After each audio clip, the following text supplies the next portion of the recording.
Assalamu alaikum, this is Waqas with you. Today we have another video of Dr. Zakir Naik sir, in which he's simply describing that why music and dancing are prohibited in Islam. Let's have a video. First I'll come to music, then I'll go to the dance.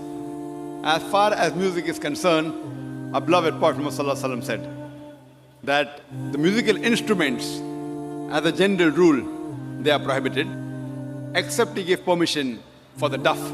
That's the one-sided open drum, called as duff or duffli.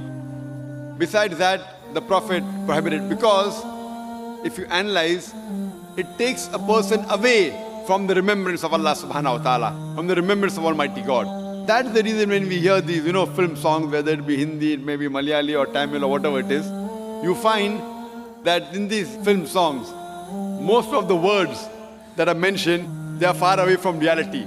The hero tells the heroine, "Main tumhare liye chand tod ke leke aaunga, main tumhare liye sitare tod ke leke aaunga, I'll get the moon for you, I'll get the star for you." We know it's not possible. No man can get the star or the moon for his lover.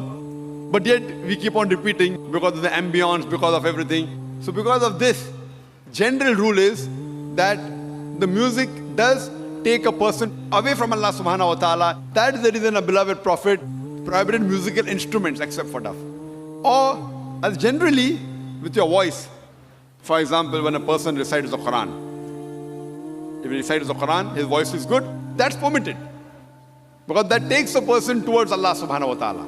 The musical instruments along in the background do create a different ambience.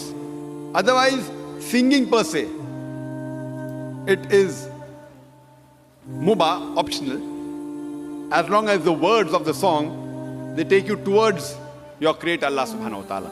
If the words of the song take you away from Allah subhanahu wa ta'ala, even that type of song is prohibited.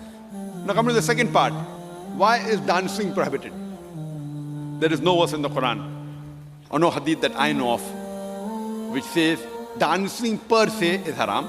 But normally, because people dance to show to the other people, we have dance performance on the stage, where as you Bharatnatyam. Now you're doing Bharatnatyam on the stage and thousands are watching you.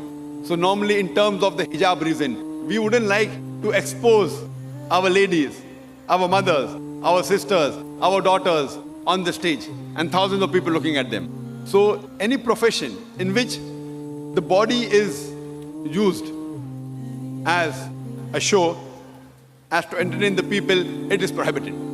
That's the reason dancing in public or dancing in parties where we have opposite sex mixing. Many a time the rules of dancing, they conflict with the rule of the Islamic Sharia. Normally when you have a dance, you have pairs, male and female, and most of these pairs, that the girlfriend, boyfriend, and you dance in front of other people. So because it breaks the system of Islamic hijab, that's the reason per se it is prohibited, because it goes against the system of hijab. So you have to realize that many a time when you dance in public, you go out for parties and you move around. Otherwise, with you and your wife, you can do what you want as long as it doesn't go against the Sharia. Alone in closed doors, husband and wife, what they want to do, as long as it doesn't go against the rules of the Quran and Sahih Hadith, there's no problem. But because most of the time dancing exploits the body, it includes singing, dancing, you go on the stage and other people are watching, so it breaks the rules of Sharia, of the hijab. And you can hear my video cassette, Women's Rights in Islam, Modernizing Outdated, which speaks in detail.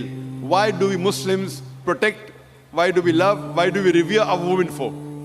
Because we love our women, that's the reason we protect them, and we don't want to exhibit them. That's the reason professions which involve singing in public, or dancing, or modeling, these professions are prohibited for a lady. Hope that answers the question.